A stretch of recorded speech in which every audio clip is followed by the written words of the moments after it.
Hello there. I am so glad that you're with me tonight because I am excited. Paranormal experience is often about, ghosts, hauntings, the weird stuff I find when I travel, that kind of thing. But tonight, I'm really pumped because it's a Bigfoot show, a cryptid show, and I love cryptids. I have yet to find one, but I have watched friends who did, and I have been with somebody who was looking, and he said that we found something. I was too busy getting to the truck. So there's that. So, but anyway, this is going to be amazing. And I'm really pretty into this because this is Darrell Denton. He is from Tennessee, so he sounds like me. So y'all are going to be doubly southern tonight. And he is Bigfoot believers and other creatures. I think that that's pretty cool. And that is a.com. You can go check it out. He's been a mayor, so he's not afraid to dip that toe into Neverland. So that's going to be interesting too. But anyway, I want to bring him in. He's from Tennessee. He's really interesting. When I found him, I thought, now I might go into the woods with somebody with this background because I'm real picky about that. I'm real picky about who I ghost hunt with too. So anyway, let's bring Darrell on. Hello. Hello, good evening, Catherine. How are you? I'm fine. You can call me Kat. All right, Kat, that works. All right. I feel like we're from the South when we talk that way. Yeah. I know, right? Could it be that we are? Yeah, I appreciate you having me on. Thank you. Well, I appreciate you coming on because after talking to you, I'm surprised that you're not head down on your desk. You have been a busy man this week.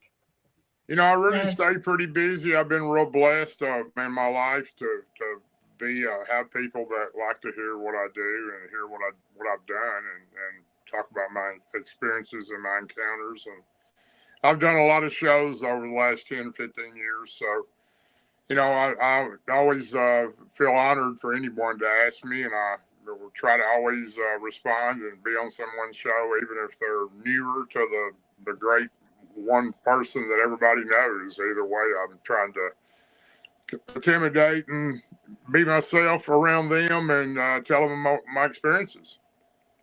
Well, people like you are what keep the interest in these fields alive, because no matter what we do, I'm primarily a ghost hunter. I travel internationally to do that. I'm really fortunate with the things and places that I get to see and do. But it's really when we can have experiences, and I mean, yours are so vast that fascinate people, and what you do does. It's a little scary too. I have a friend that does this up in the Kettles, and she's a woman, and I've known her online. I've known her for about 20 years. I've met her in person several times too when we would travel to the same place. And I just think that is, to me, that's more frightening than ghosts because they're fast, they're strong, they can be big or small, and you find all kinds of things, not just, like Harry and the Hendersons kind of Bigfoot. Yeah, it's been a journey. I have had a lot of experiences and been very fortunate on some of those. There's been some times when I was what I felt like I was definitely in danger, in a dangerous situation. And, as long as you have the power of Christ in your soul, I know that to be a fact. These creatures know who Jesus Christ is. And they do get alarmed, and you can see the reaction when you mention that name if you have to. And normally I don't, but I have had occasions where I use that name. And my great friend Scott Carpenter helped me rebuke a couple rogue Bigfoot that attacked my farm back in 2020 in an area that I was researching. And He helped me rebuke them, and I didn't had no clue. I'd been dealing with these things for 2.5 months. Banging on the side of my house every night and tearing my property up and scaring my horses absolutely to death. And they killed all my cats and did quite a bit of damage to my place. And they were banging on my wall at 2 o'clock in the morning on the side of my house. And it went on for almost 2.5 months, and I was ready to just fire on them. And I waited up every night because I knew it was going to start. And I'd run outside, they'd be gone, and then they'd come back. Yeah. And I learned from him that if you have that in your heart, your belief, then you have a way to stop these creatures or rid these creatures from harming or harassing you, and it works. So I have never heard that. I'm glad yeah, that you said that. yeah. If you're a believer, I'm not a religious fanatic. I'm not one that attends church every week like I probably should, and I'm not one that goes out and preaches to the public. But I do believe in Christ, and He is my Savior. And I also believe in the great spirits from my Yeah. American Native heritage. So, I have kind of a combination of watchers who watch over me. And as long as you have that in your heart, you always have a defense with these creatures. The reason that jumped at me is that I had a rural Alabama client for a ghost hunt. I mean, I call it paranormal investigation, especially when I'm doing a residential, right? Because those people are already scared to death. But the thing that was happening, amongst others, was she was absolutely convinced that boys were coming and banging on her house, and that they were banging on it with metal rods. And, never anything on a video. Her kids, put some cameras out. And so, very Well, similar to what you were describing. these creatures, for sure, will stay away from a trail camera or any type of camera. Yeah. They don't like them, and if they see one, they're going to stay away from it. And if they can, they're going to twist it off the tree or whatever you got it mounted to.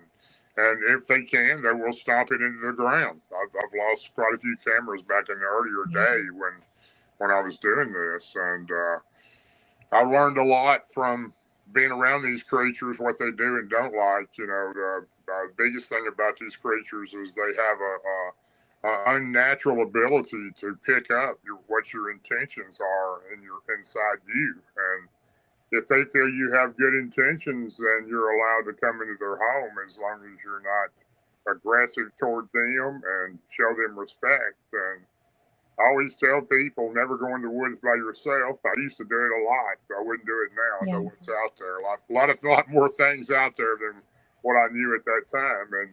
And some of these creatures, some of these Bigfoot, they're not friendly. There's different types of them. I believe I've seen what I believe is to be 4 or 5 different types, and some of them will harm you. Some of them I believe will kill you. Not sure you're not on the menu for some of them. So I wouldn't tell anybody to think all of them are good. They're just like people, us. There's good and bad in everything. So you have to be very cautious when you go into their area.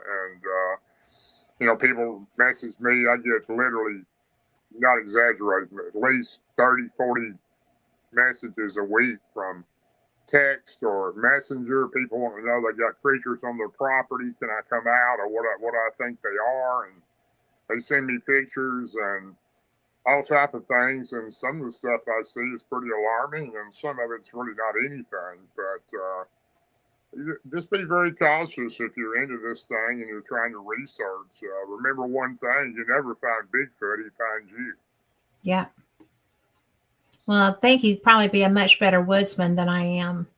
So, I don't know that I'm a great woodsman. I just have a lot of experiences out there. I've been doing this now pretty steady. And I haven't researched last year like I normally do because, my teammates, Ron Moorhead, my best friend, he's one of my teammates, and he just moved out of state to another area, and he's a little ways off. And then my other best friend, Martin Groves, has been real sick all year. He's just now gotten healthy enough where he can get back out and do things. And I'm glad Mike he did. Smith.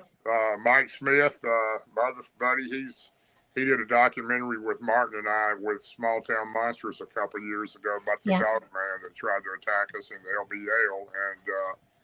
And, he's a great guy. And we're all getting together here pretty soon. We got a documentary coming up, and I'm looking real forward to doing that with all my buddies again. I spent a couple days with Martin last month at his house, and glad to see him up getting around good. And it's going to be pretty interesting this year. We got a lot of things that we got planned, so it ought to be some new experiences and some new things to talk about.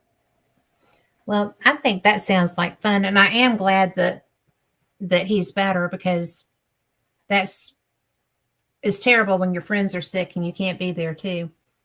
Yeah, I But kind of live in two states too, so I'm back and forth, couple weeks here, a couple weeks there. So that kind of makes it a little difficult at times too for us to.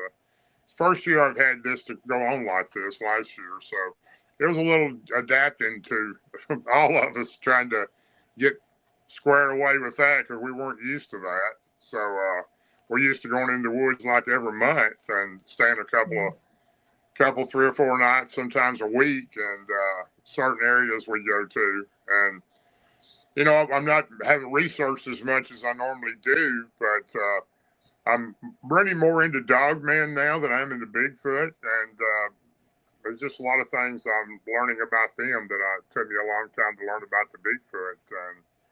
And it all started for me in November the 6th of 92. That's when I had my first sighting, and led me into this path, and I've been on it ever since. what was your first sighting? That was November the 6th, 1992. But I mean, what did you see? Well, I was on my grandfather's farm, and I'd hunted on my grandfather's farm all the time. He lives in rural Cannon County, about 10 miles from Woodbury in the mountains, and I hunted there all my life, and practically grew up there. I lived there when my parents were working in town. He was 92 miles from Nashville, and they come home on the weekends. And until I started school, I was there, and then in the summertime, I was there to help him with his farming and his crops. And we were pretty close, and I knew the farm pretty well. But it's a large farm, and there was a lot of large farms around him, and it's such a rural area. It's just gravel and dirt road getting to his house, and no houses around us. We're in the middle of nowhere, and I hear all kinds of creatures out there at night or in the woods, but I never thought there was anything that lived out there like that. He never mentioned anything about any creatures like that. My grandmother was a little spiritual, and she had some things she would tell me, but we were kids there. We had to come in at dark because the boogeyman would get us, and Right. I found out later on what the boogeyman was, but you think Welcome to being Southern, right? because you think it's just an old myth and something to scare you a little bit to get you to get in the house, when it's time to come in. But there's a lot of things that live in the woods, and my particular account there was I've been deer hunting there for a long time, but me and 3 of my buddies went up there every year. We've been going at that time probably 4 or 5 years.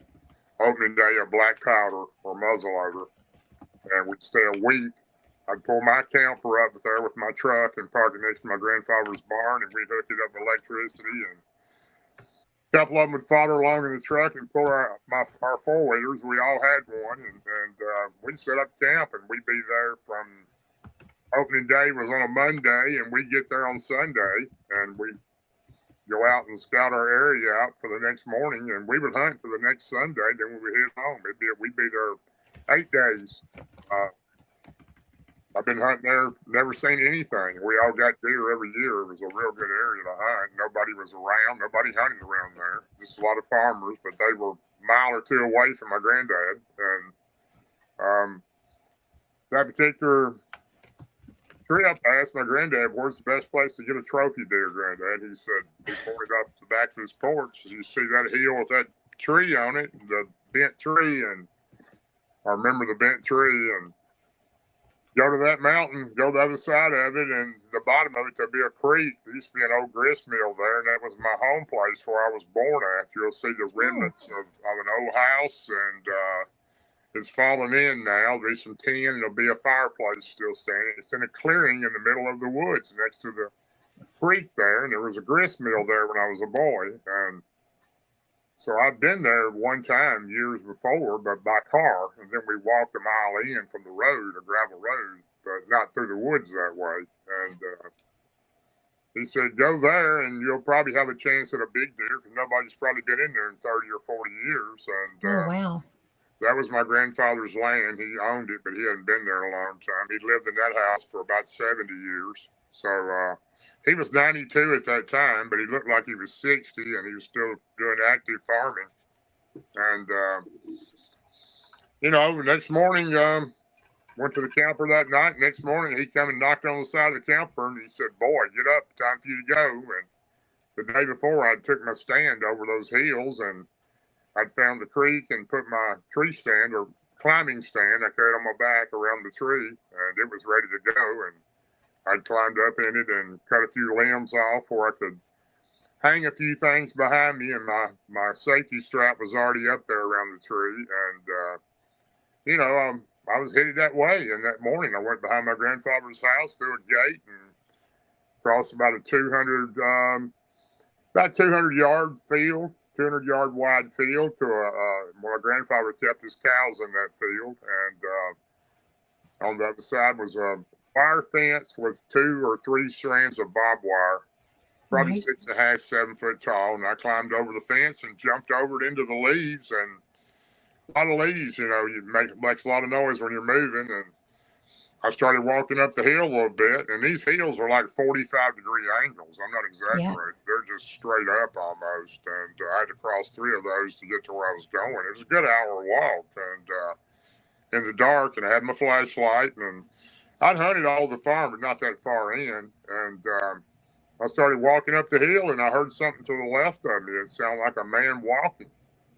And it kind of got my attention because I knew none of my buddies were there. They were all hunting in different areas. We had about a 5-mile area that we hunted, and they were all in different areas, nowhere near me. And I knew my granddad wouldn't have anybody in there. And I stopped and shined my flashlight, and I didn't see anything. And I heard it walk a little bit more, and it stopped. And I shined it again. I didn't see anything. And so I just kind of hurried on up and got on over the first and second hill, went down to the third hill, and I got down to the creek, and I followed the creek around to the left, and I found my tree stand there on a tree on the side of the hill. And, it's straight up on a 45-degree angle. I'm almost overlooking the creek, but Right.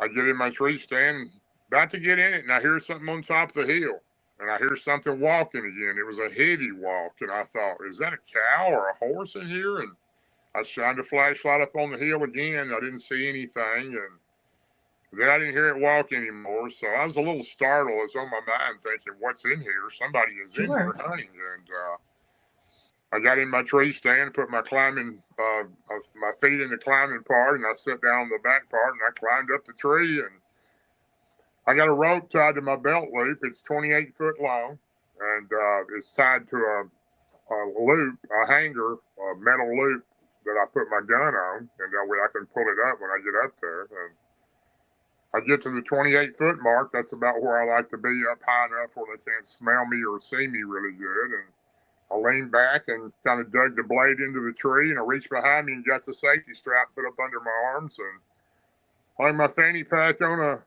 I remember it like it was yesterday. It was hung my fanny pack on a limb I'd cut off up there that had my powder horn in it and my hornady bullets and my firing caps. And other limb I hung my binoculars and my lunch, and I was ready to hunt. I kind of leaned back and let it dig into the tree real good, and I had a little bar in front of me that pulled up, and it came up to about right under my neck as I'm sitting down. And then all of this camo fell out of the little bar. It was rolled up in it, and it covered my feet up all the way under my neck. And I'm sitting there waiting for the sun to come up, and I'm not hearing anything. I didn't hear that whatever that was walking in the leaves anymore, but it was still on my mind a little bit.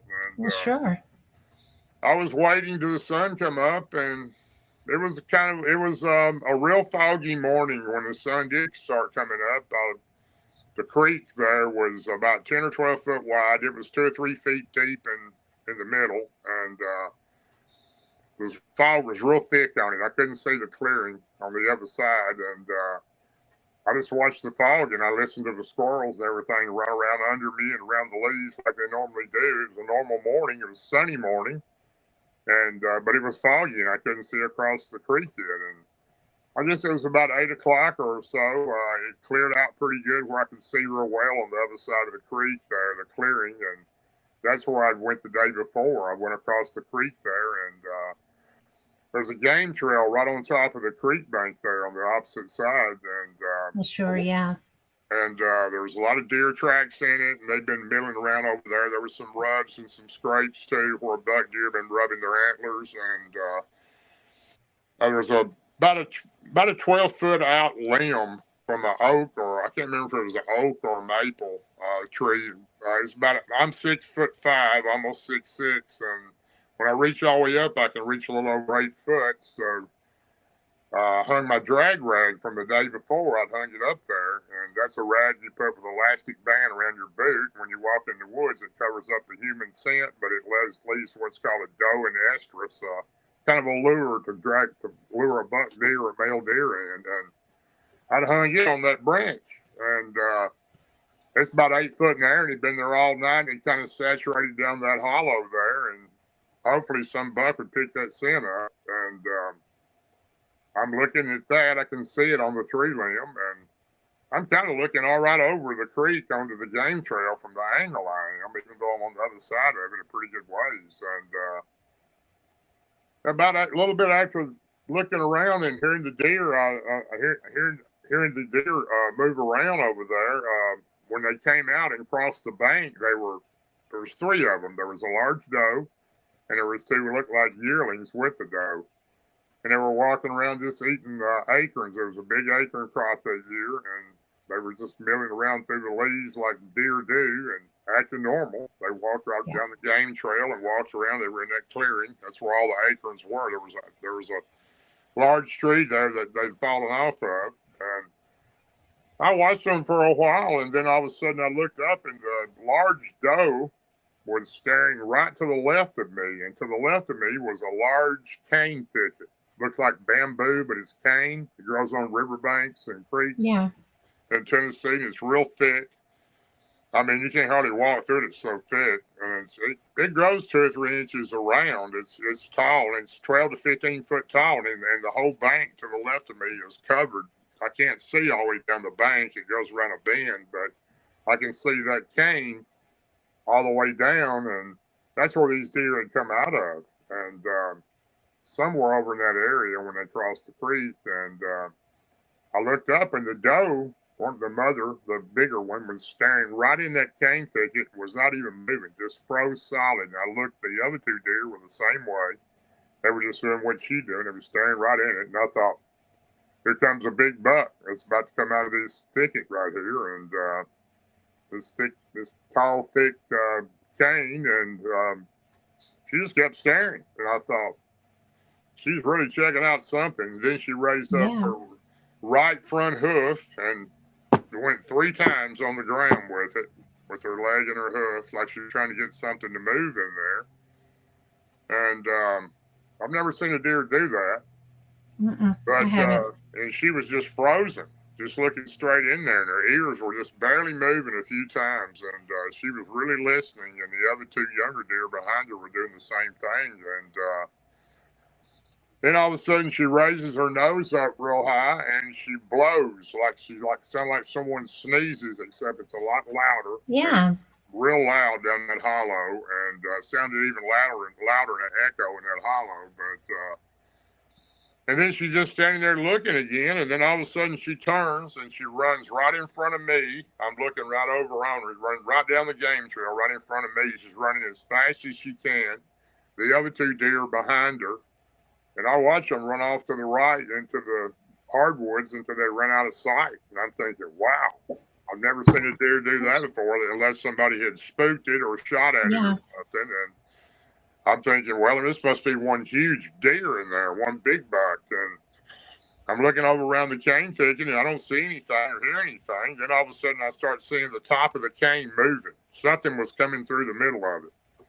And it was pretty thick in there. I don't think a human could even walk through it, but I didn't think they could. And it was thick. You could hear it popping and snapping in there, but this cane was moving the tops of it, a big area of it. It was moving from the back to the front as something was walking to the front. Well, I'm all excited. This must be the biggest buck that I've ever heard of here, because this thing is coming through this cane thicket. It's huge. And, I'm waiting. I reached down and I had my gun laid between my legs against that little bar that the camo fell out of. And I pulled the trigger back and I heard it click. And I was ready for it to walk out and I was going to have a shot. And about that time, the cane quit moving and I couldn't see what was there because it was around a little bend. And then all of a sudden, I seen it. It stepped out. And I don't know what, I'd never seen anything like that. I thought, what in the world is this thing? And I just kept looking at it. I said, is that a man? And I kept looking at it because it was kind of human-like from the side, but I couldn't see it that good at that time. And it takes one step, leaps the entire creek, lands on the other side, lands on the game trail. It walks slowly down the game trail, walks right down to where I'm looking at, stops right on the game trail, turns around and looks right at me. It knew exactly. Oh, my word. It knew exactly where I was at. And I knew then that's what I'd heard that morning. And this thing is so mad. It had the most evil, angry look. I've never seen anything to this day that was as mean and ugly as this thing was. And it had an expression on its face like it wanted to kill me. And it was looking at me and showing me its teeth. It just kept gritting them and showing them to me. And I'm only about 70 feet from this thing, and I can see it really good. And and it's just looking at me, and it's getting madder and madder. And I'm thinking the whole time, this thing's fixing to come across this creek, and it's going to pull me out of this tree. That's what I would be thinking. And at that point, I think, do I shoot this thing? If I hit it and it doesn't kill it, it's going to make it mad, and it's really coming after me. And I only got one shot because I'm not going to have time to reload. And I'm trying to make a decision on what to do. At the same time, I'm doing the best I can just to trying to breathe. I was just frozen. I can understand that. I couldn't even hardly breathe. This thing was really mad at me, and it was growling. Then when it got to growling, oh man, it started growling too. Oh, it was really growling, yeah. And then it all of a sudden stopped growling. It walks about 5 foot over. It reaches up and it grabs that drag rag I hung in that tree, and it's about the height of its head, and it just barely pulls it and sniffs of it, and then it just rips the whole tree limb out of the tree. It throws the tree limb on the ground. It's not a massive tree limb. It's probably 2 or 3 inches round at the base where it goes into the tree, but it still takes a lot of power to pull a tree limb out. And I know I couldn't do it, and I'm pretty strong. But then it walks right back to where it was at, and it looks at me, and it's showing me its teeth, and it's growling again. I thought, well, this is it. This thing's coming across the creek. And I was trying to make my mind up where to run, where to jump and run. Well, I really didn't know what to do. And running is just making you pray, man. And I remember, I had one of those old Iron Man watches on, and when I went into the woods, I'd push the button to see what time a deer came out, and that way I would kind of have an idea of when to come. And that little alarm went off, and it kind of even shocked me more when that thing went off. And that creature's staring at me, and it's really mad. And then all of a sudden, it lets out this unbelievable scream, like yell, like a cross between a scream and a yell. And it went on, it seemed like 5 minutes, but it was probably 15 or 20 seconds. But it was so loud, it echoed all down that hollow. And I thought, well, this is it. It's coming across here now for sure, because it's done screamed. Yeah. It's coming to get me. So I've got my hand on my gun. I'm going to get one shot on this thing before it comes and gets me. And then all of a sudden, for no reason at all, it just turns and it starts walking. And It turned and looked back at me one time with a real mean look on its face, and it just kept walking. And I watched it walk straight ahead into the hardwoods, and it was just about gone out of sight. And I wasn't going to take 15 or 20 minutes to climb down that tree stand. I lowered that barn. I jumped 28 foot out of the top of that tree stand. And I landed in the leaves, and I slid all the way down into the creek with my gun above my head. And water was about waist deep. And I jumped up, and I took off running the same way I'd come in there. And I was running as fast as I could. And Wow. those hills are so steep. I got about halfway up that first hill. I just couldn't go any further. I had to stop and take a breath because I just couldn't catch my breath. And time I got to the top of the first hill, going down was a little better, and I was running as fast as I could. Now, these hills are like 100 yards tall, and they're straight up almost. And, even in good shape, my younger days, it'd be hard to do those hills. And going down the other side of the hill, the second hill, I'm running as fast as I can, and I get down it, and I'm going up to the next hill, and I look back on the hill. I'm looking back the whole time to make sure this thing's not coming. Yeah, sure. And there it stood on top of the hill, next to a tree. It was watching me. The one you just come down? The one I just come down, and I realized, oh my God, it's fixing to run me down and catch me. So it just kicked in my adrenaline, and I went over that hill, and it went down I was going down the last hill, and there's that barbed wire fence I had to stop and climb over. Well, I wasn't stopping. I jumped it.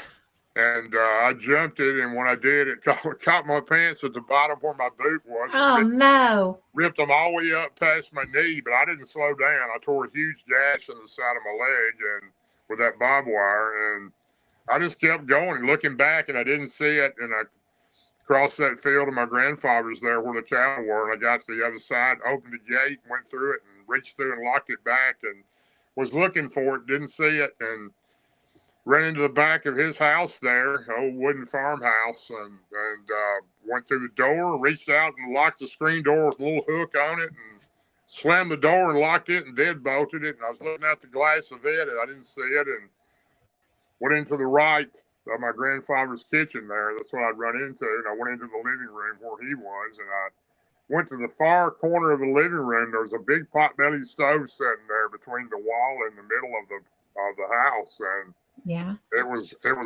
burning wood in it. It was hot in there, and I just sat down in the corner over there. I couldn't breathe. I couldn't even talk. I was so out of breath. I couldn't even talk. And my granddad was just looking at me. He was sitting there to the left of me in his rocking chair, and he goes, "Boy, what's wrong with you?" My granddad we were super close. I mean, really close. I was practically his son, basically. I knew him so well, but he always called me boy. He never called me by my name. And he said, "Boy, what's wrong with you?" And I couldn't talk. You couldn't breathe. I was still trying to get my breath. And he said, "You look like you've seen a ghost." And I remember I got up from there after I got my breath. I went into the kitchen. I got me a glass of water and started drinking it. And I came in and I sat down on the couch right next to him. And I was getting my breath a little better. And he goes, "What's wrong with you?" And I said, "I seen a monster in the woods." He said, "A monster?" He said, "There ain't no monsters in these woods." And I said, "Yeah, there are monsters in these woods. I just seen one." He said, "What did it look like?" And I told him. He goes, "Oh, you seen a wood booger." I said, "I've lived here. You've lived here all these years, and I've known you. You're my granddad, lived with you in this house all these years, and you never mentioned a wood booger to me." And he said, "Didn't want you to know about them. You'd be afraid of them. Everybody is." He said, "Yes, I am."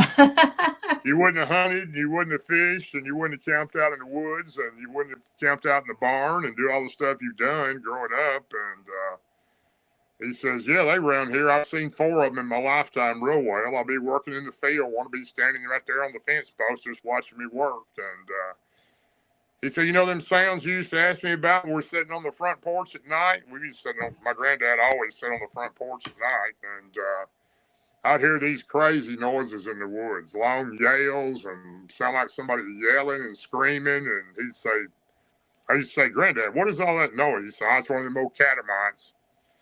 And I said, "What's a catamite?" He goes, "It don't matter about them." And the catamite was the Bigfoot. So, but it's a wood booger, he called it. And He said in the wintertime, he says, they don't bother you. You probably interrupted his hunt. I should have thought about it. You going in there that far, he hadn't seen people in years, and you probably went in there and messed up his hunt with that deer you were on. And he said in the wintertime, they get hungry. They come here to the house, and I'll hear them.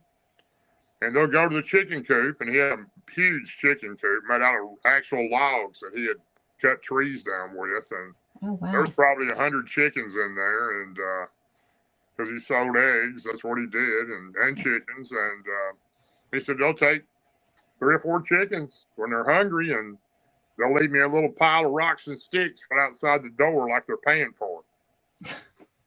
And I said, well, I don't know why you never told me about them. I said, I'll tell you one thing. They're definitely a monster. And he says, yeah, they're a wood booger, and they'll chase you down sometimes, but as long as you're in their territory, they're very territorial. And that was my first experience. I had nightmares for months. And, I bet you did. Good heavens.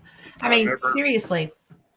Yeah, one of my buddies came in a little bit later. I stayed there with my granddad. They all came in on 4-wheelers and heard them pull up. And one of them have got a deer, and he had it hung in a tree out there. They were skinning it out. And I walked out there, nervous wreck still, and started talking to him. And they said, you do any good, Big D? Everybody calls me Big D. You do any good, Big D? No, I didn't do any good. And you see anything? I said, yeah, I seen something in the woods, but don't really know what it was. Some kind of creature. A creature. And I kind of told them a little bit what I thought I'd seen. They just said, you had too much to drink last night. We ain't never seen no creatures up here. And I let it go at that and never said anything else about it. And we hunted up there 2 or 3 more years. Every year I'd stay at the house of my granddad, and they went hunting. I didn't hunt. But changed my life forever. It was pretty terrifying. It took me a long time to get over that. And, of course, back in that day, there weren't any social media. There weren't any groups. Right. There weren't any radio shows. You know, I was telling Dave Scott, I was on his show the other night. Dave and I are really close. I've done his show a lot of times. And I don't know, I've probably done 400 or 500 shows over the years. And there wasn't none of this around in those days. And I sure could have used it back then because there wasn't anybody to talk to. There wasn't, I mean, you had nowhere to go. That's why so many people had PTSD. And, you know, my best friend, Martin Groves, he had PTSD. So I didn't have anybody to tell. I mean, here I was. I just got elected as a city alderman or a commissioner, my first little job I ever got. And, oh, my. And I couldn't go back and tell people, hey, I seen a Bigfoot or whatever it was. And so I went to the libraries and I started digging around. I was trying to find some kind of evidence of what this thing was I seen. And that's about the only place to go. And I found a book. I found several books, but the one book that I found that got my attention, it was a big book and it was colorful. Some of the pictures were real, some of them were drawn, and it had the top 10 species of Bigfoot. And I don't think anybody knows how many species there are, but there was a guidance to go by at that time anyway. And it had pictures of all these Bigfoot in there, different looking ones. And were they drawings or photos? Both. Yeah. Really? Some of them were drawings, some of them were photos. And the second one, wood booger. And I'll never forget it. The number 2 was called the wood booger. And as soon as I seen that, it was identical to what I'd seen. It was identical. Wow. Only difference was that picture had red eyes. The one I seen didn't have red eyes. It had dark eyes or black eyes. But it looked just like it. The one I seen had one side of its mouth was kind of deformed, or he had some type of accident. It was kind of miscontortioned on one side. But that was the book that I looked at, and that's where I first realized that I seen a wood booger. My granddad was right. That was it. And I don't know who the book was by, but that was my first reference to what I'd seen. And I didn't go in the woods for 7 years. Really? Well, you know, I'm not going to lie. I would totally understand that. How old were you?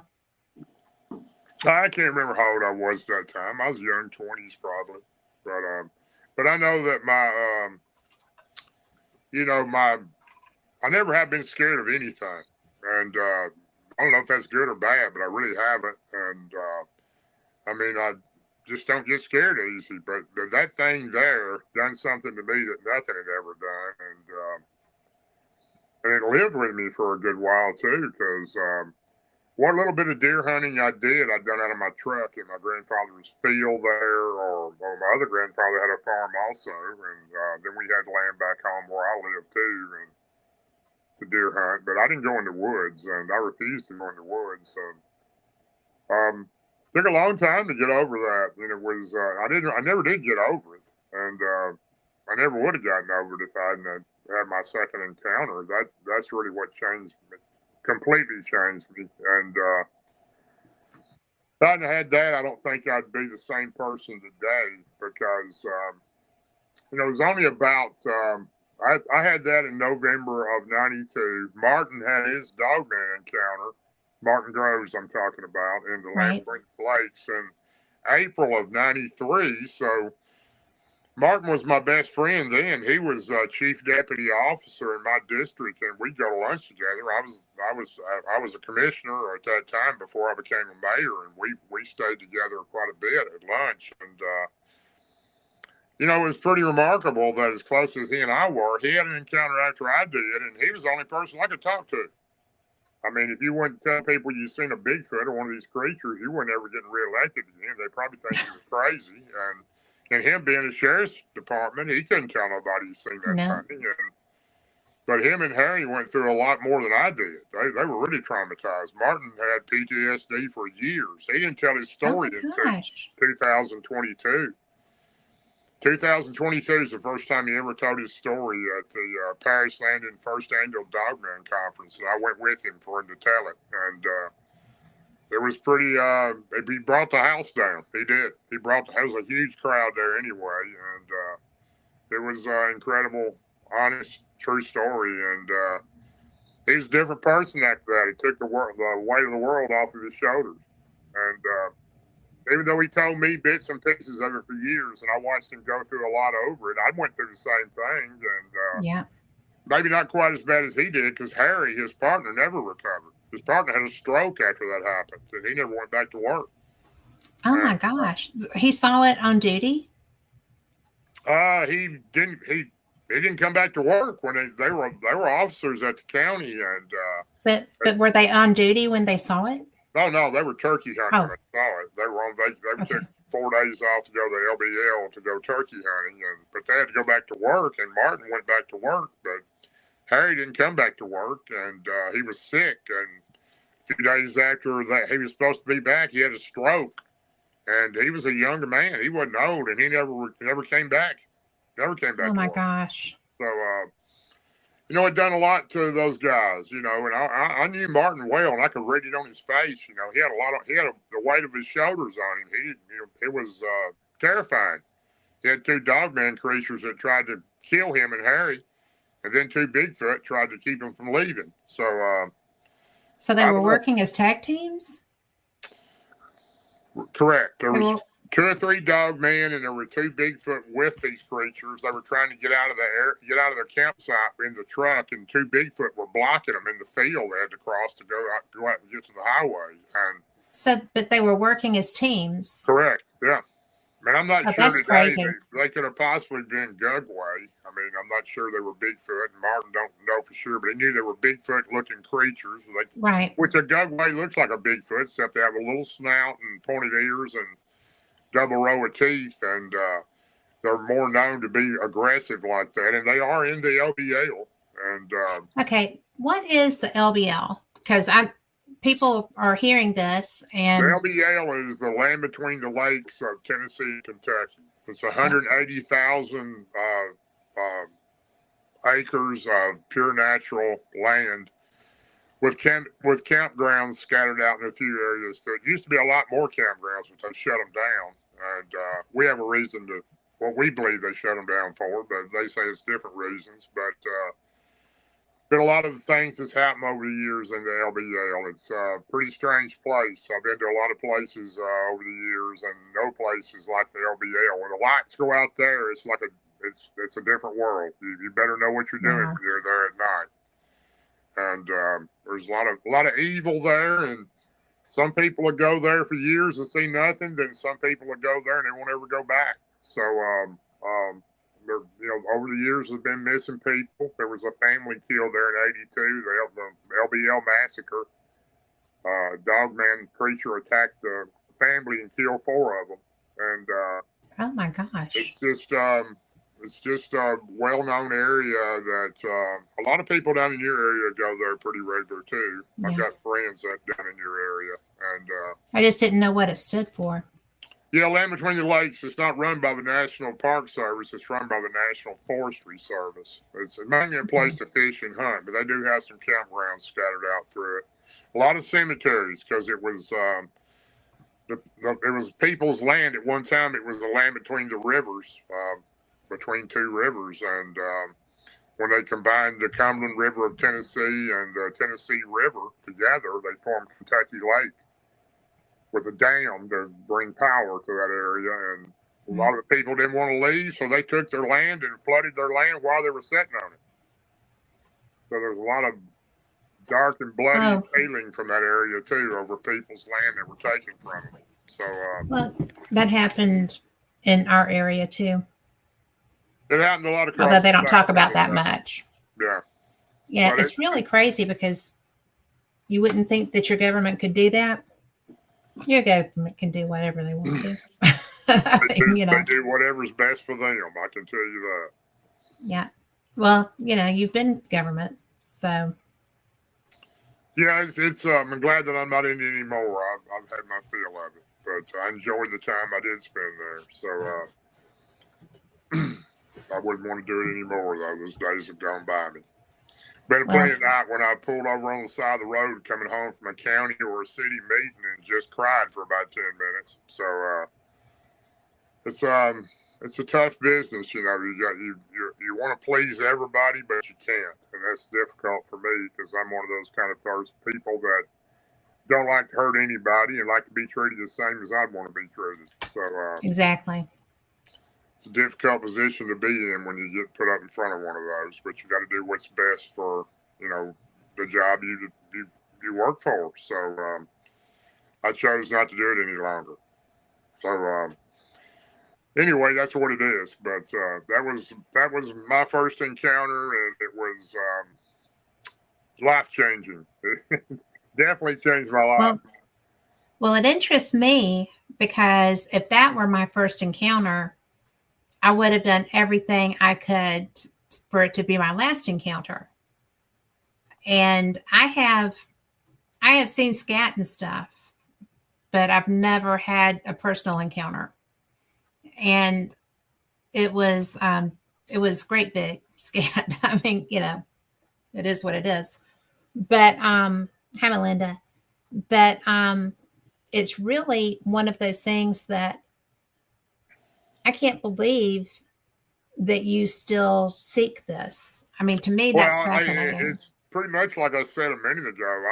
My grandmother told me a long time ago that I had a special gift, and my grandmother on my dad's side was Lakota Sioux Indian, and she was very spiritual, and I learned a lot from her with the spirit world, and that wasn't the grandparents that I lived with. That was on my dad's side.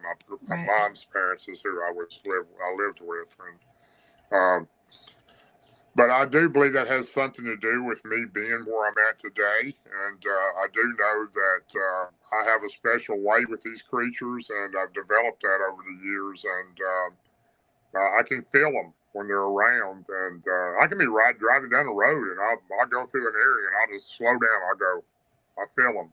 They've been right in here. I know that sounds crazy, but I really can. And I don't think it sounds crazy. I think it's the physical side of a gift.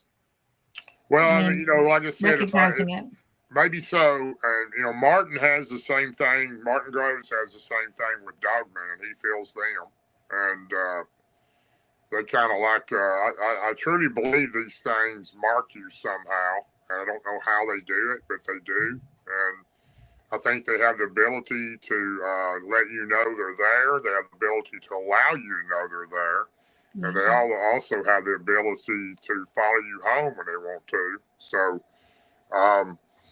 I think that that's just part of their nature. And the first thing you don't ever want to do with them that I've learned over the years, and I've sat in areas where they were screaming, yelling, and hollering. And if it had been me in '92, I would have got up and ran. But now I just sit there and let it go. I deal with it. It doesn't frighten me like it did. And if they play on your fear.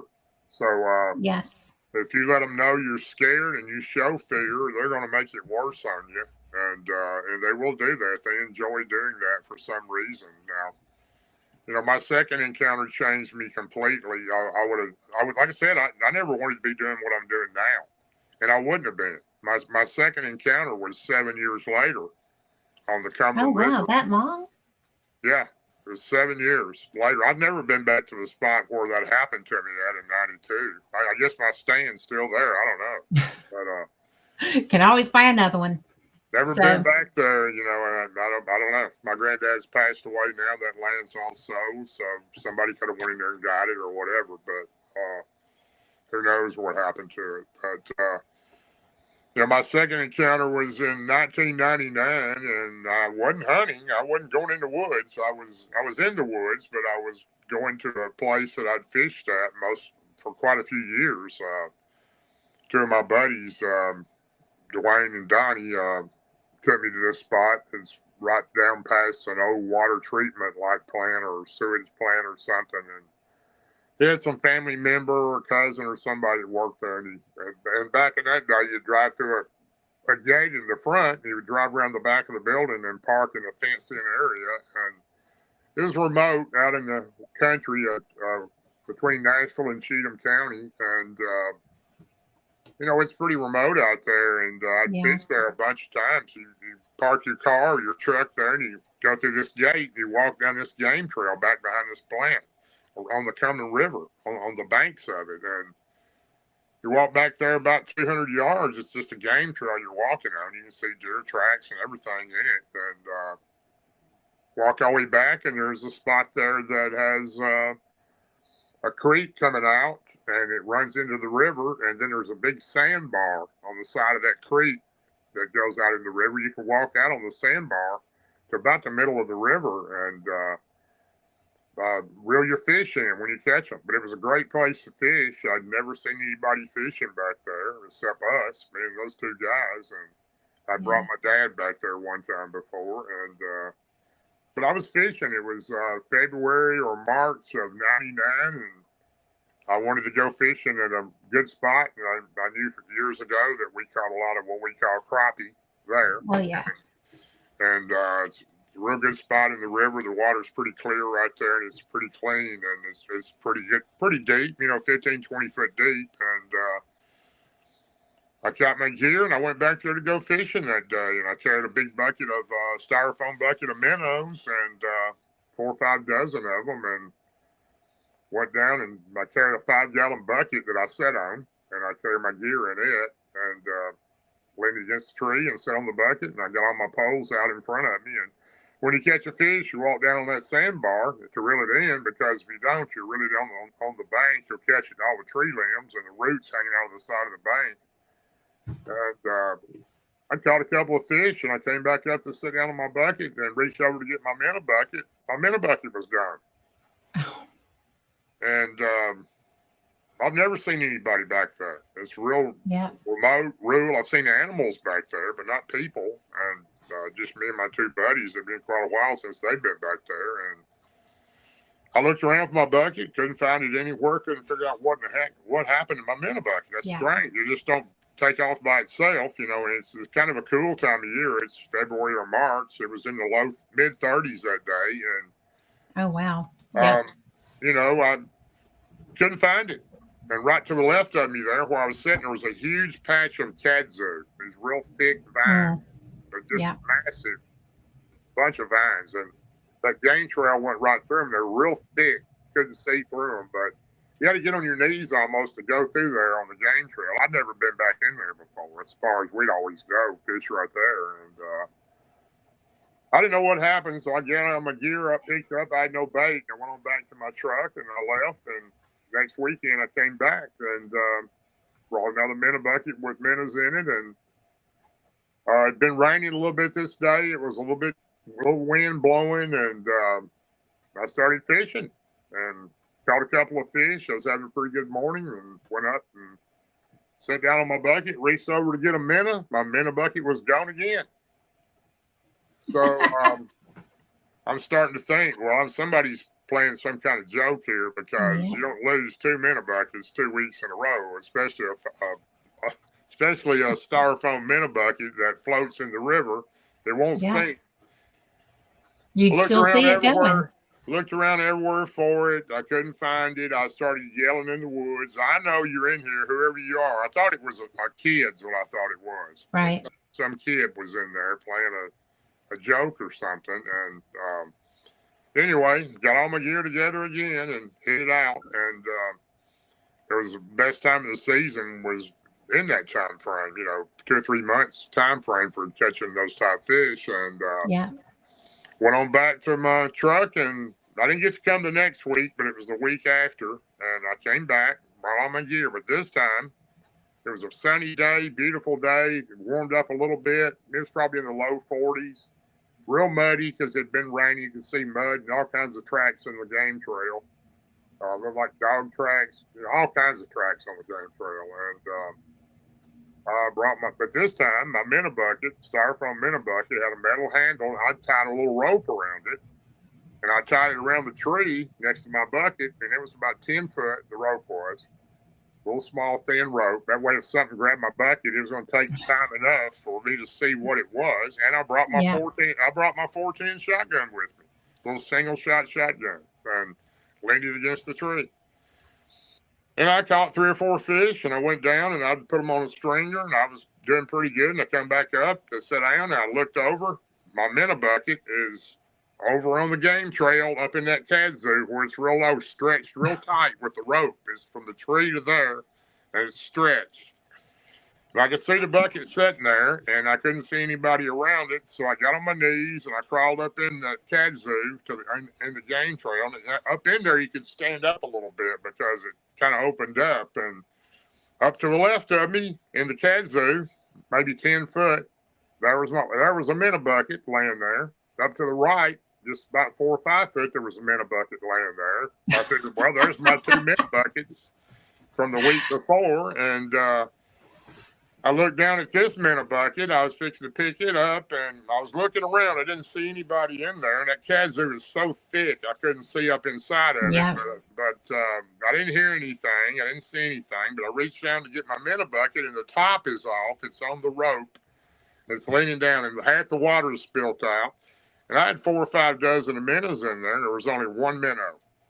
And I looked down in it, and I said, I just thought. And then when I looked down to where the bucket was, it was real muddy there where the water had spilled. It was already muddy anyway. And there was a footprint.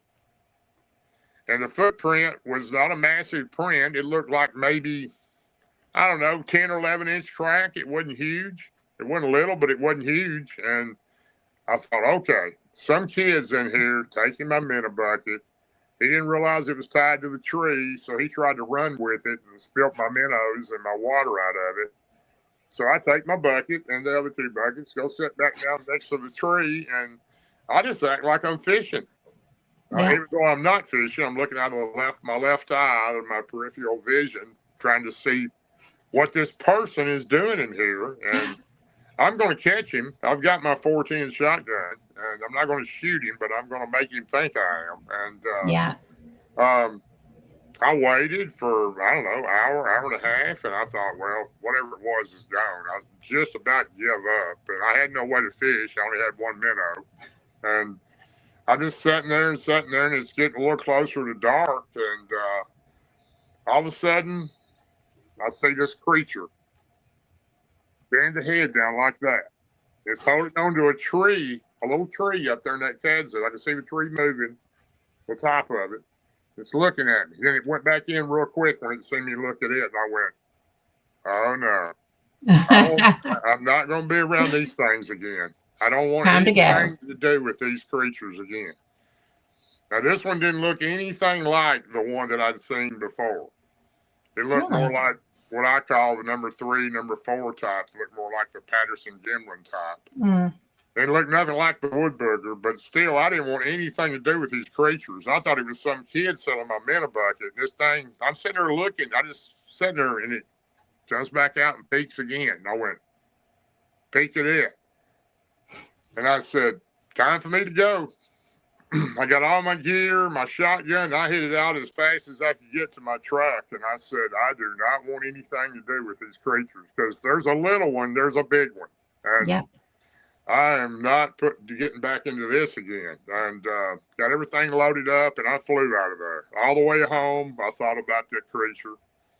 All the next week, I thought about that creature every day. Couldn't take it. I went back the next week. Brought all my gear, set it all up. I didn't have any minnows. I just act like I was fishing. And I sat there on my bucket next to the tree with my shotgun on the other side of me, laying on the ground.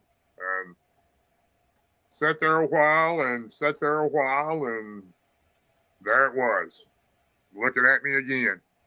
Same one it looked like, and it just kept staring at me, and I kept staring at it, and I was looking around. I was just waiting for the bigger one to come out and attack me is what I kept thinking. And I kept looking around for it, and I could hear something moving in that stuff, but I couldn't see what it was. And then just a few minutes later, it's probably a couple of hours that went by before this one came out, the first one. And it was a female. She was about 5 foot tall.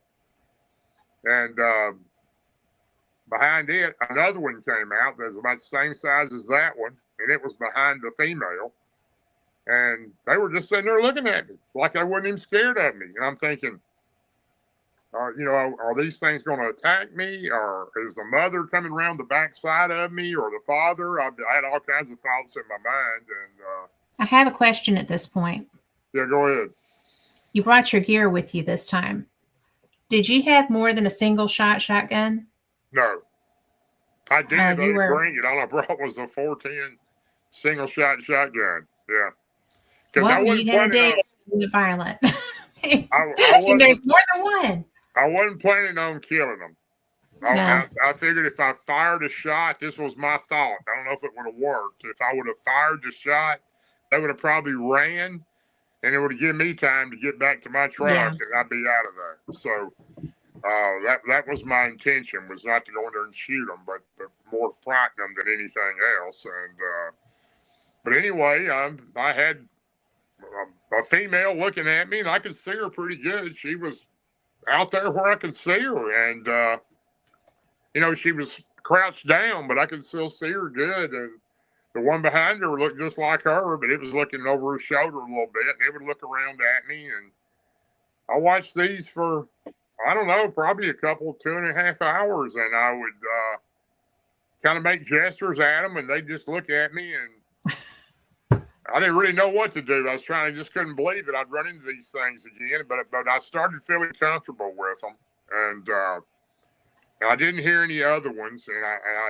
I did make some verbal sounds of, are you by your, just ask them, I don't remember what questions I asked them, but yeah, but just trying to communicate. Yeah, just trying to, I didn't feel, I knew that there was bigger ones, because there always are. There's always a family. Right. They're always together, just like the one that I seen on the ridge when I was running that time after I had my encounter. That wasn't the same creature. That was a different one, probably kin to that one. So, and it could have killed me if it wanted to, but it didn't. It just wanted to scare me to death. So, well, it did a good job. It did a great job. Yeah. Yeah. But these, these creatures were not real big, 5.5 foot tall, and they just sat and looked at me, and I didn't feel frightened or anything by them. And I told them I'm going to go. I'll see you later. And I got up and walked off. They just sat there and watched me as I walked and got all my stuff, and I walked on back to my truck. And I was only about probably 30 minutes from where I worked at. There wasn't very far by the interstate road and the side road, and I started going back to visiting them. And Did you? I went there every day or every other day for almost 5 years. And I became very close to them. They would become my friends. And there was a bigger one behind those two. And he was about 7 foot tall. He started watching them, and he would come out, and he had a very friendly look on his face, and he just watched over them. And I asked all kinds of questions. I did everything I could to communicate with them. They have their own language. They knew my intentions before I'd done something. They already knew I was going to do it, and they're just super intelligent, more intelligent than some people I know, and Right. they have ability to pick up your heart, and if you have a good heart or a bad heart. And they brought me gifts. I brought them gifts. I used to started taking them. I never even heard of gifting back in that time, but I started bringing them things, and I would bring them some type of food about once a week, and I probably brought them about every type of food you could think of over that 4.5 years, and found out their favorite food was cantaloupe, by far their favorite. Their second favorite food, which we all like, was cooked bacon. And their third favorite food was any kind of bread product, especially Really?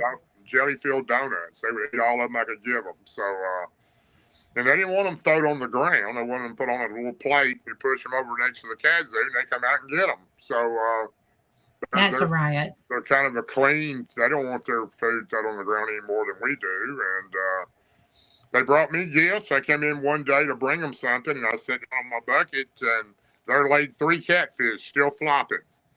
Um, brought me 3 fish, and they made me a old cardboard half-gallon milk carton. They stuck sticks through it that made little X's out each side, and it had vines around it. It was cool looking. I still have it, and they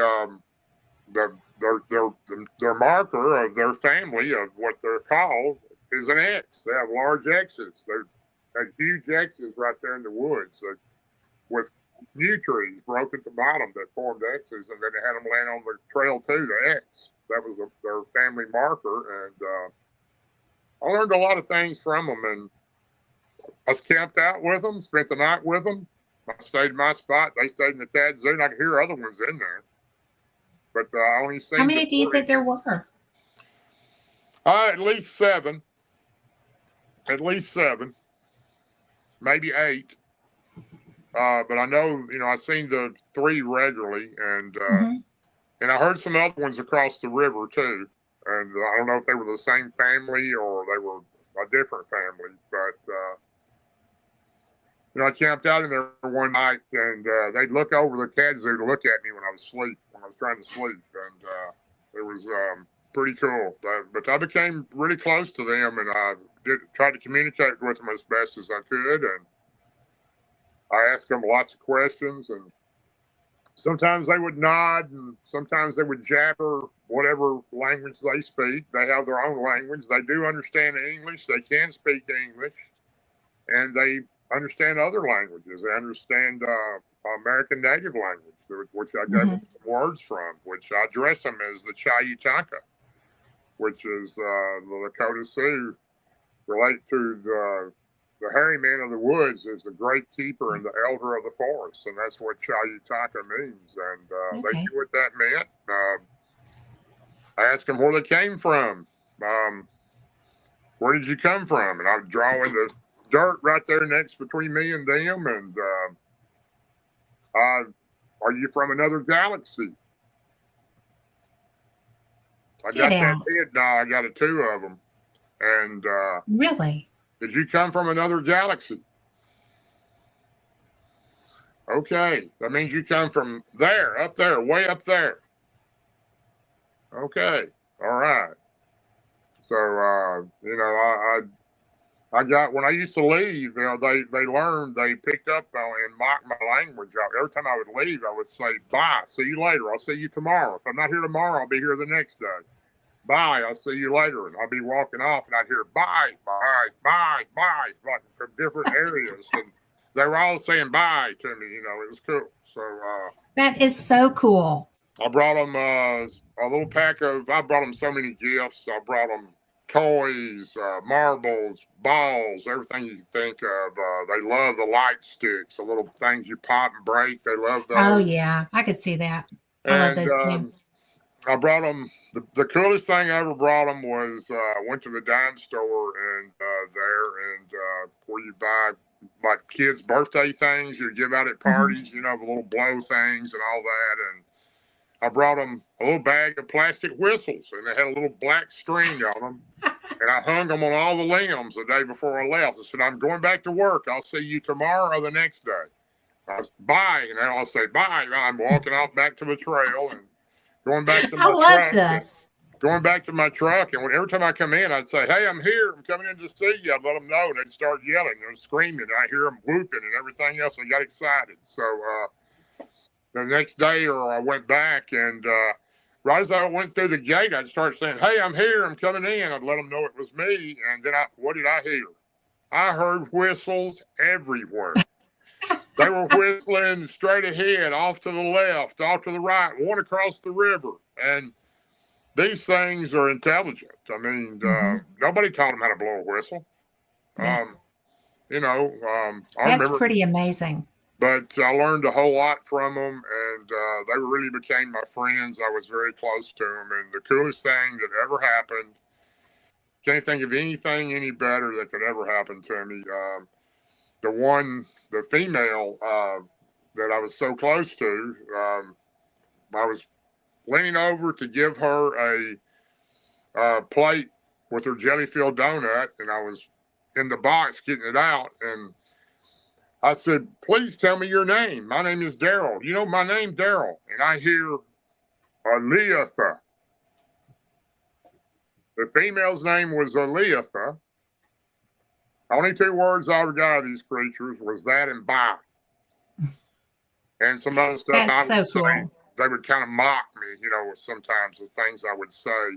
When I would say, where's my fish? They got tickled about that for some reason when they'd bring me fish. And the bigger one behind, Tobias, that was it. No more English words from him.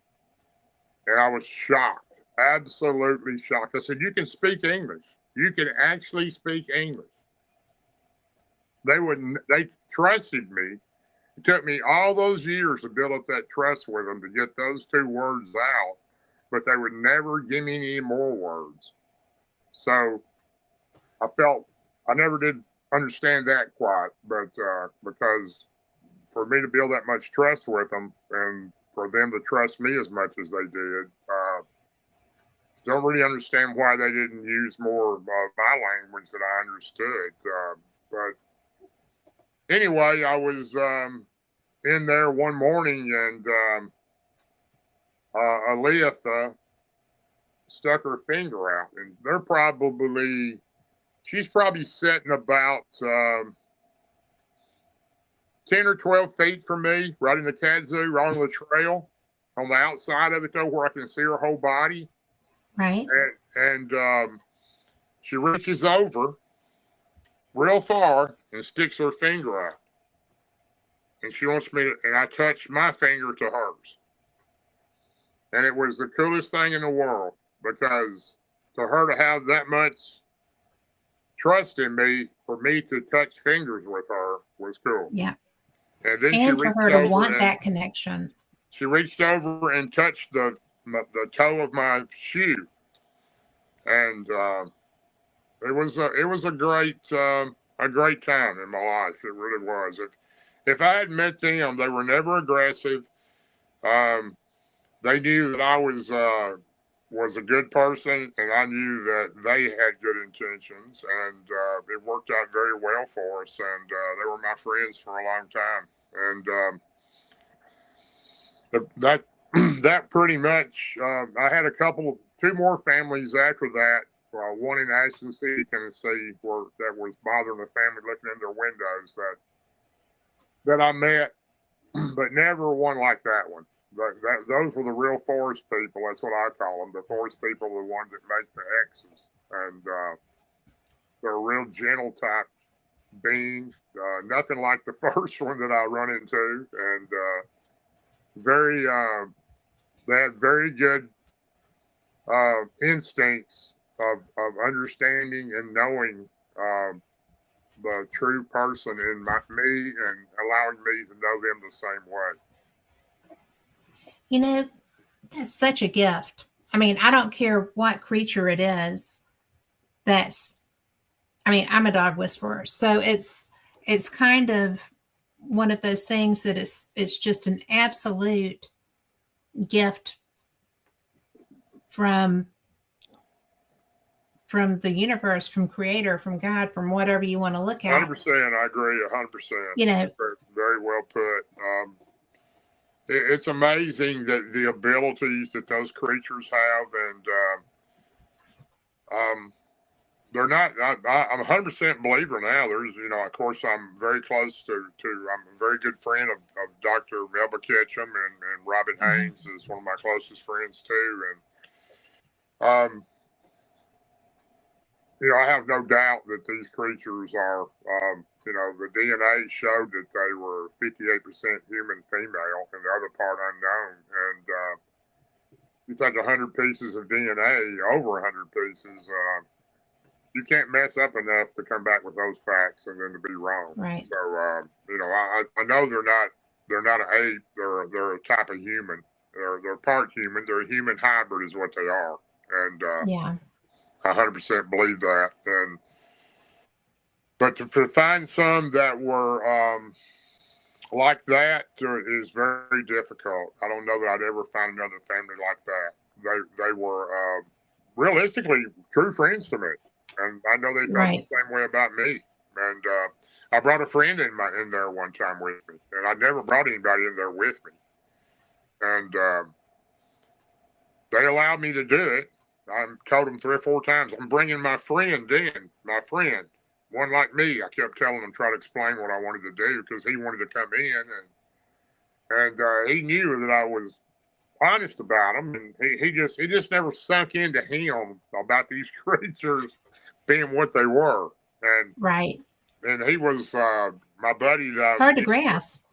You knew my buddy. I played ball with this guy, and he's one excellent, great ball player, and we played ball together forever, and one of the toughest guys around, and actually could have played at Alabama in football. He could have if he wanted to. He went somewhere else, but he kept telling me, Big D, to me, go in there with you one time. I said, all right, when you want to go? He's the only person I ever gave that opportunity to. He went in there with me one day. We pulled up, and he walked down the trail with me. I yelled at him, I'm coming in. I got my friend with me, and I went and sat on my bucket there next to the tree, and he sat right behind me looking over my shoulder, and they didn't come out. I was waiting and waiting. They didn't come out. I thought, well, maybe they're not going to come out because he's here. And finally they came out. One of them came out, the female, Alyssa. And she came out, and she was just looking at him and trying to figure him out, if he was really okay. And it was just the look she had. I can't explain it, and the other two didn't come out. And when he seen her, my buddy, I thought he was going to have a heart attack. He grabbed me by the shoulder and squeezed my shoulder so hard. He goes, oh, my God, what are these things? Man, I'm getting out of here. And he jumped up and ran down the trail as fast as he could back to the truck, locked the truck door, started blowing the horn. He should not have been scared. They weirded him out somehow. And, well, I could see that because. But it really did scare her. It scared the female because she couldn't figure out what she'd done wrong, and she was looking at me like, what did I do? And it was an awkward situation, but he never would go back in there with me again. So he just thought he wanted to see him. Right, he just couldn't believe that they were really there. I mean, he knew that I was. He listened to me, but until you see them, it's kind of hard to let it sink in. Well, that's understandable though, because we are so geared by society to pay no attention to that. it's kind of like, pay no attention to the man behind the curtain kind of stuff, because it's it's a history thing, right? Right. Because we didn't treat natives well, we didn't treat animals well Still don't either. treat them well. No, we do not. And I mean, I got rescues here that will prove that. But we've got, and then you've got something that's not supposed to exist. Yeah. And then, boo, here we are. I think that's your story just absolutely fascinates me, because I know people who are, who do what you do, but don't have those relationships because, like I said, That was a up north. super rare opportunity in my lifetime. Absolutely. If I could find another relationship like that, I'd be out there tomorrow morning, because it's just so rare for that to happen. And I do believe, I know 100% that it changed my whole belief in these creatures, and I was no longer, I had a fear toward them like I did. And if it hadn't been for them, I would have felt like I did the rest of my life, probably, with after seeing the first one. But, we're not all alike. And like I said on the first of the show, there's bad and good in everything. And I think that there's a whole lot more good ones of these creatures, and there is a lot of different types. I don't know how many, but I'm no expert on anything. I can only tell you what I've experienced and encountered. But I can tell you that these creatures weren't the type to harm you unless you tried to harm their family. And I don't even know that they were. I never seen the big elder. I could hear him. Right. I heard him several times. He would a loud like noise, and I could just tell he was the one that was making the decisions on them. Let them be seen by me, and he had the larger one watching over him to make sure nothing happened to him. And but it was a great experience, really was. It was a great experience. Well, how did you go from being just a guy in the woods talking to friends, right, to being the guy that does all the things you do now? Well, I don't know. It's just, my team that I've had for a long time, I brought up Martin and Ryan and Mike now. Martin Nunley was one of our teammates for a long time, but he's off doing other things now. And, being with those guys and being in an area that's completely different than that, when I've been into the Blue Ridge Mountains, I've been into the areas of West Virginia, I've been into some pretty crazy areas where some creatures are in there that probably wouldn't want you to come home alive. And when you get around a team that you learn and build trust around, and they got your back, and it's not like taking somebody you just met in there. These guys I've been with for a while, and I know if something comes up, and they know before I have to say it, they're already thinking it. And it's just a bond that we've kind of grown together. And Martin he's been mainly interested in the dog man for a long time, ever since they tried to kill him. And he's interested in Bigfoot too, but at the same time, his goal is, and our goal with the LBL is, in all the national parks, is we want people to know these creatures exist. We don't want campers to go in there and not know these creatures are there, and something happened to them or they disappear. And we don't think it's very good for the National Park Association or the National Forestry Service not to tell people that these creatures might be in the park. And I agree with that, because when I've hiked around Cherokee, I've come across places that it was obvious somebody had just left. Well, I mean, these things are dangerous, and there are people dangerous. There's people missing too. I mean, and not just in that area, other parks too. If you look it up, Glacier National Park. I'm sorry, not Glacier. It's I think Yosemite National Park. Yes. Has more people missing in that park than any place in the entire world. Yeah. Not the U.S., the world. There's more people missing in that park than any place in the world.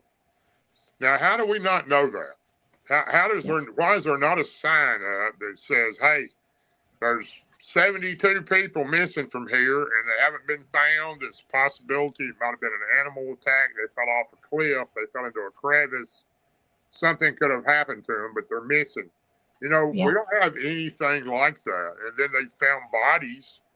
Found the bow hunter in the LBL a few years back with his arm torn off and something had fed upon him. And, you know, do we have signs that say anything like that? No, Mm-mm. we don't have no sign like that. And they let this family, young family, come in and set a tent up at 10 o'clock at night and camp in the woods there with two little kids in the tent.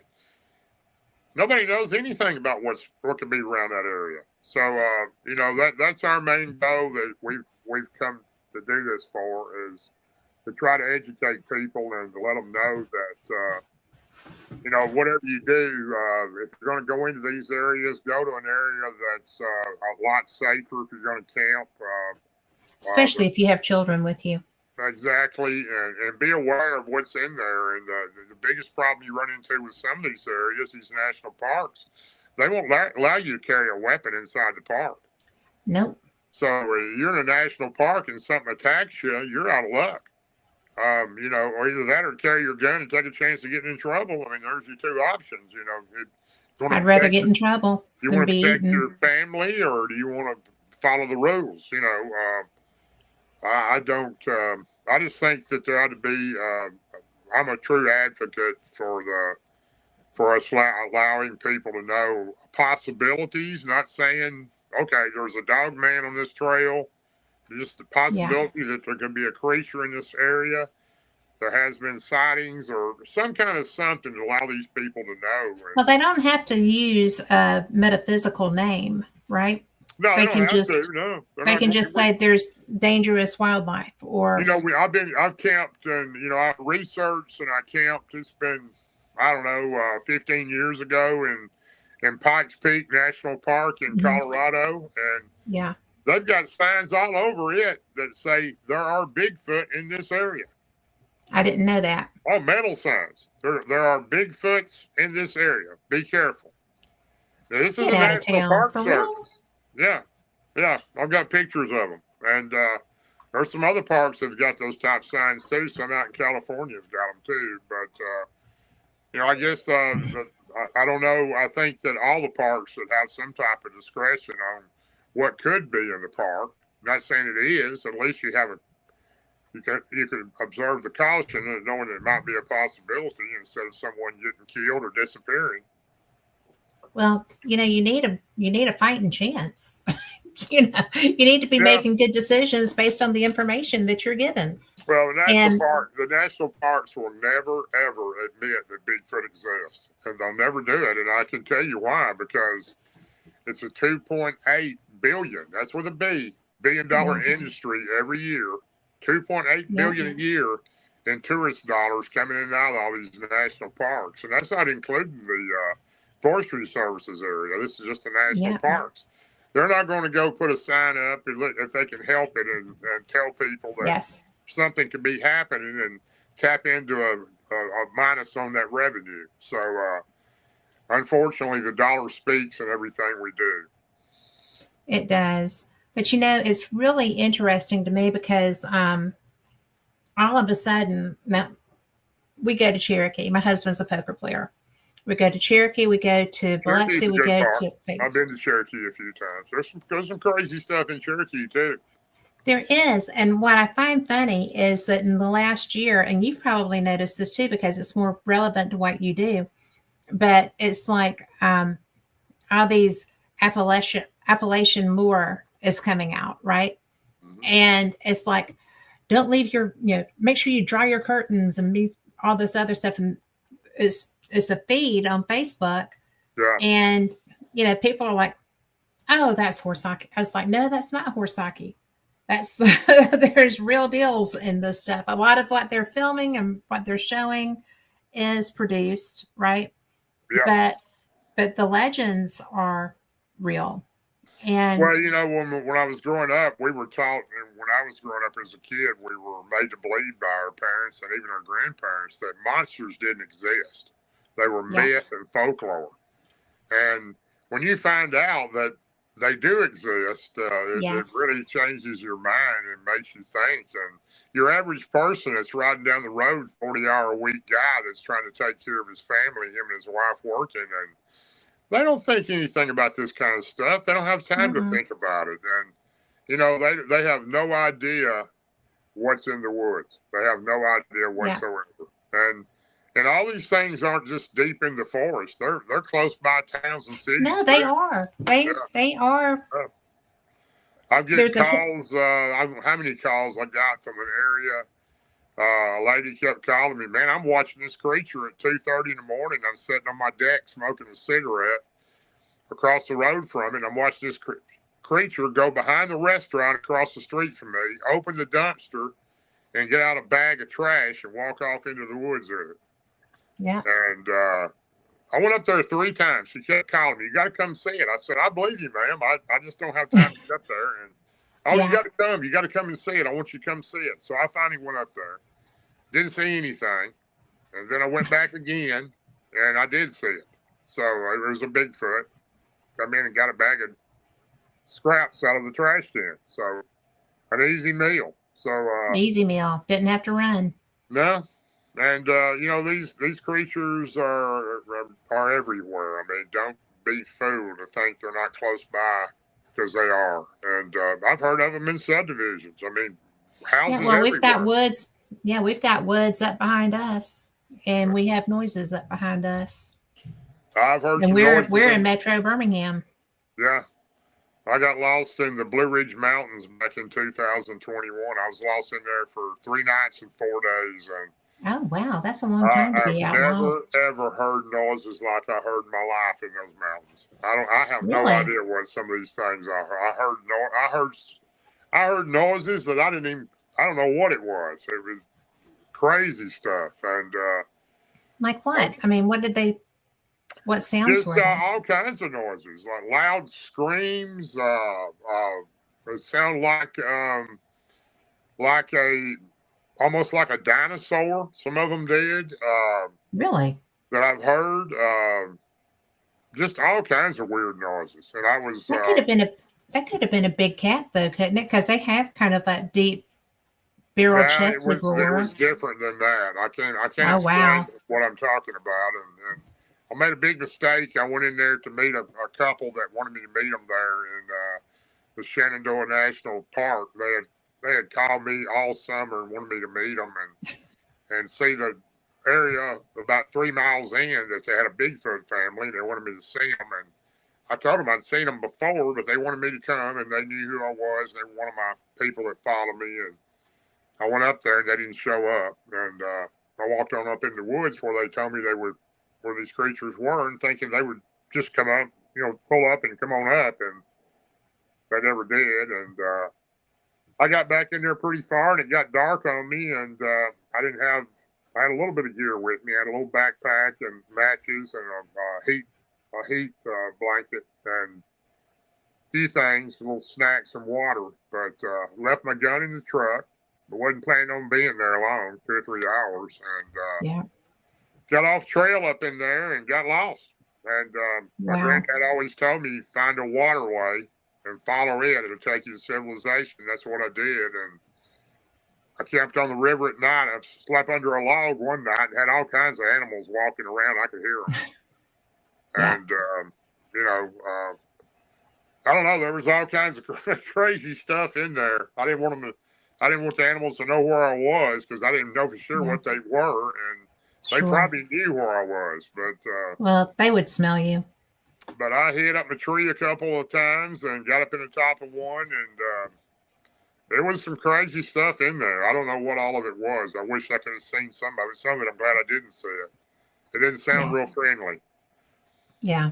And but anyway, I got my way out of there. But I've done some crazy things over the years, so I advise everybody to always carry a personal beacon with them when they go in, and always let somebody know where they're at and when they plan on coming back out.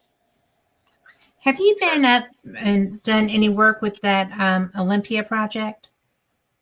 No, I was asked a couple years ago, but I just haven't got that far. That's out in Washington. Yeah. I've been very fortunate. I was asked to speak at, to be at Beachfoot this last 2 years, and I really wanted to go to that. It was out in Oregon. Ron went and spoke, and they only invite the top 100 people in the world to that event. And I was asked a couple times by Todd, and real honored that I was invited, but just couldn't get there. But I'm planning on getting there sooner or later. It's just been so far across the country for us. We hadn't had a chance to Well, get it there. is, yeah. About as far as you can go and not get wet. We usually have a lot of conferences too in the summer, so that makes it a little difficult too. Getting away that long, because I've got quite a few conferences already lined up for this year. We got our first one coming up in the 6th or 7th, I believe, of February in Cadiz, Kentucky. So Martin Groves and I will be there, and Steve Causey and quite a few other people in the Bigfoot world will be on. There's a radio show there. It's going to do a special there in a distillery in Cadiz, Kentucky. So, but we do a lot of stuff, around the area and across the country. It's a lot of fun. It takes a lot of time, and anybody thinks you make money out of this stuff, good luck. Let me know how to do it. So I know, right? Yeah, everybody thinks you're rich, especially so many people reach out to me and tell me that all kinds of stuff, about, well, you make a lot of money, you're a legend. Really, let me know where it went if I made it, because yeah, we make much on this. Somebody forgot to mail that check. They really did, yeah. but I'm sorry. No, you're fine. Go ahead. Well, I was going to just say that, my friend Jonathan Odom down here used to do Talladega National Forest. And Talladega's got a lot of sightings. Yeah, they do. Yeah. And he used to, because he would go by himself, he'd go during the day, he'd be filming or whatever, and because he would get a lot of interaction. And he would always, as he was coming out, put the camera on his shoulder, looking over his shoulder as he went out. And I was sitting there one afternoon, and I just happened to be online. I was looking at it. And as he's walking away, there's a juvenile that was, I thought it was a bush. It was just, squatted down by the tree. Yeah. And as he's walking out, it gets up and goes the other way around the tree and leaves. And I'm like, and I thought that I had told him that, but I had him on a while back, and he's doing volunteerism, and he started a foundation for humans. But I said, that I watched you come out of Talladega one afternoon. He said, yeah. I was like, did you know that there was a juvenile that was squatted by the tree behind you as you came out? And there was nothing between you and it on that trail as you were leaving, and it got up and turned around and walked away behind the tree on its own trail. And he was like, really? I thought I told you that. I'm sorry. But it's probably still on your Facebook if you go look at it. But it was so funny because there's so many people that do this. I have a lot of friends who do this. And I'm a great big sissy girl. I do not, my idea of roughing it is in the lobby of the Holiday Inn. That's okay. Yeah. I'd be honest with you. And I'm not by any means a male chauvinist, but I won't hardly take a woman in the woods because I know what these creatures are capable of. And I also know that they like women. So, especially one that's on that time of month, you don't want them in the woods at all. So, I've got friends that have been terrified by these things, by just that happening. And it's really kind of dangerous to take a woman in the woods, I think. But well, I think that when you get to a certain point, that a lot of that danger lessens.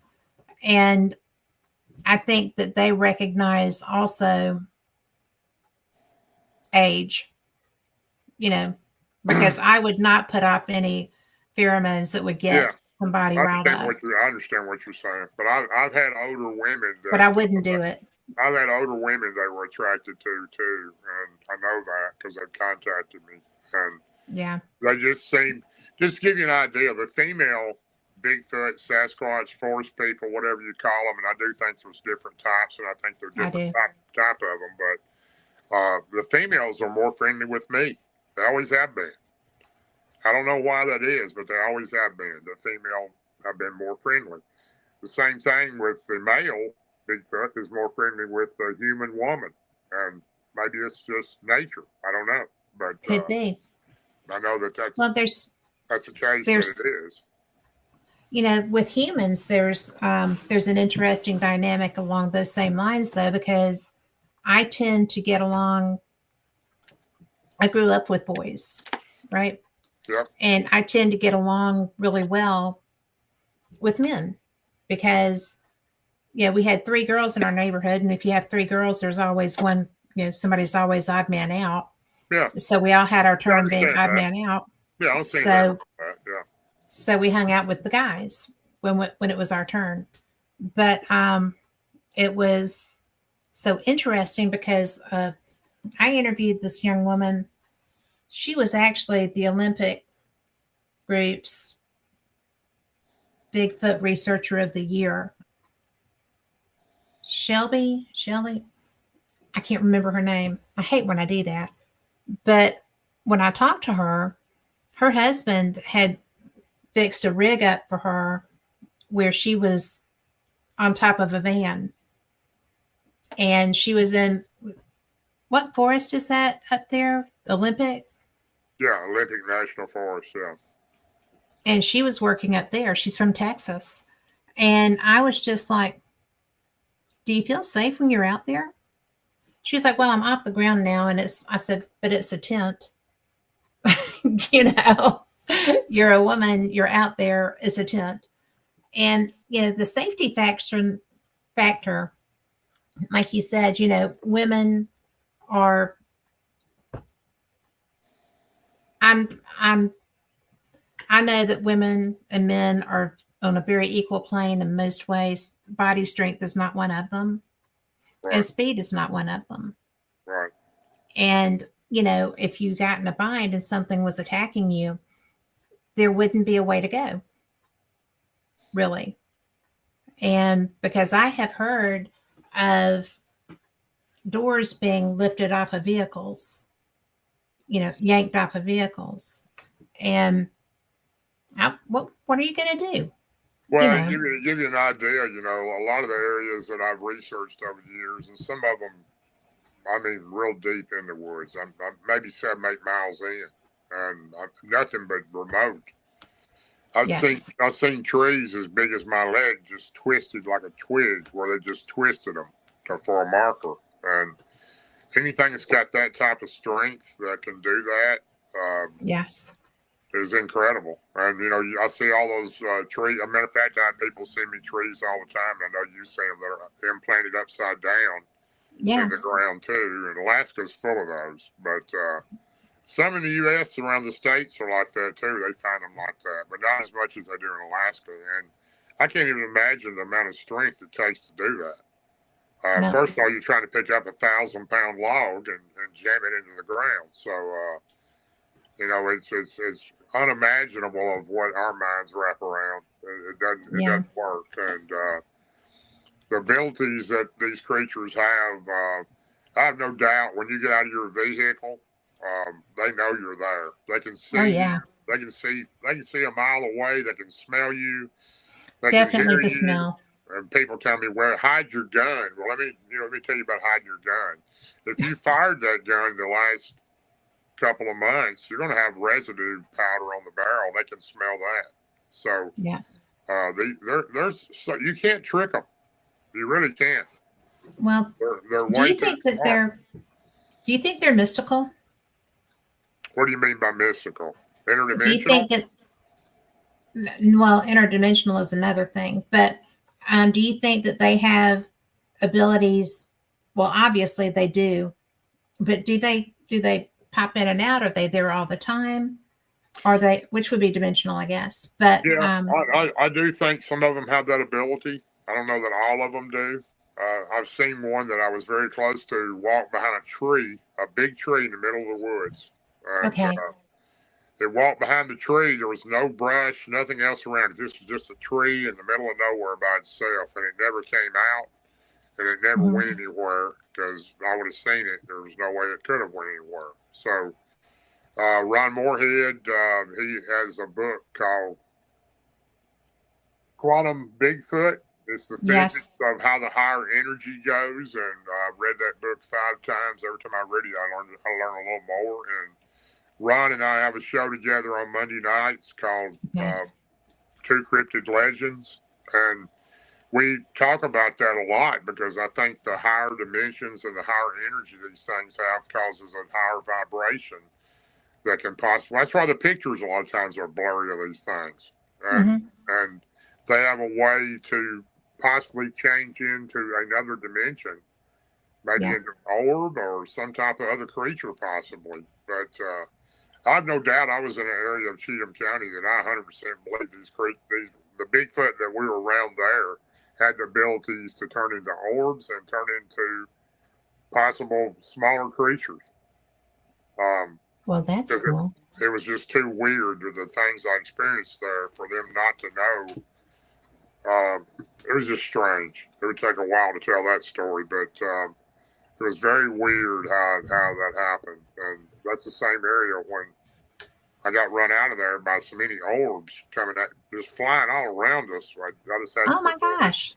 I had to quit going in there a while. Me and Billy Howell, and I went to my house and I said, I'm going to take a break for a couple of weeks. That place is getting too crazy for me. And that's when the Bigfoot started attacking my house. Oh my gosh. And I'd never done anything to cause them to do that. But I had 2 or 3 rogue Bigfoot that went on in my house for about 2.5 months. And Wow. I had a horse that was a full-blooded stallion, and nobody could touch him but me. The farrier would come, he couldn't touch him. Nobody in my family. My daughter couldn't even touch him, and she's good with horses. And I went out one morning. My horse is, he'll walk up to me, but nobody else. And he was standing there with his hair braided. Get out.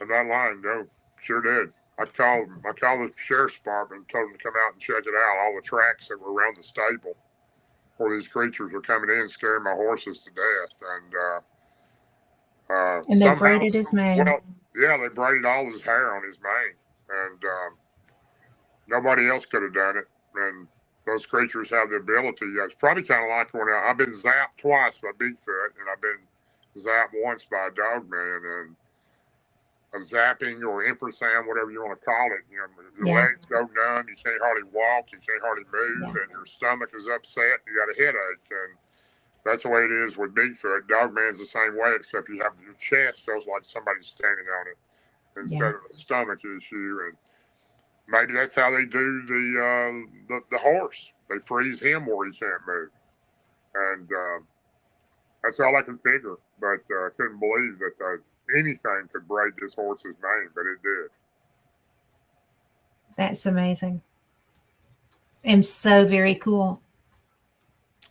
Well, But it's almost a little frightening if you think about it, because anything that has that type of power and ability, if it can do that to a 1,500-pound horse, what can it do to a 250-pound man like me? So yeah. it's pretty amazing that the abilities these creatures have. I never get, every time I hear something different about them, it just amazes me, some of the things they're able to do. And Well, for somebody that doesn't like getting exposed to these things, I love the topic. And I've talked to some other interesting guests about this too. But I have had the best time with you. But we have a question that just came into chat a minute ago, yeah, sure. and I want to go to it. And hey, Sue, it's good to see you. But have you ever recorded audio of their speech? It would be interesting to compare to the recordings made by others. And Sue, it's good to see you here. But have you ever recorded? No, I haven't. And the ones on the river are the only ones. Now, I've heard the other ones make noises and make vocals, but The ones on the river would do that on occasion, but I never recorded any of it. Back in that time, that was in, you know, early 2004 was the last time that I was around those creatures, and Yeah. I never took any type of device in there and did that. No, but of course, Ron Moorhead, my best friend and my partner on our radio podcast show, he's got the Sierra Sounds. I don't think you hear anything better than those. So, Oh, cool. Are you familiar with the Sierra Sounds? I am not. You've got to hear the Sierra Sounds. If you want to hear some real vocals, he's the man who was there at the camp in the Sierra Nevada mountains in their hunting party in 1971, and these creatures were scaring them to death. They actually built a fort around a tree to keep them from coming in on them, and they were really loud and big. And yeah, look up the Sierra Sounds. I've got a copy of it right behind me here, but of course there's no way to play it. But yeah, it's called Ron Moorhead, the Sierra Sounds. If you're a member of my group, I got it posted in our group. You can listen to it in there. But I'm pretty sure I'm a member of your group because that's how I found you. Yeah, because Ron is also one of my admin, him and Martin are. But Sierra Sounds is the most well-known vocals in the world of Sasquatch talking and speaking, and it's been examined by so many different people to try to debunk it, and nobody could ever figure out how in the world that it could have been done by nothing but these type creatures. So, well, I'll tell you, I was up in Zion National Park just for a day last summer, and just up there, there's no way anybody could get through every place there. It's the West really fascinates me, and I go down. Whoa, oops!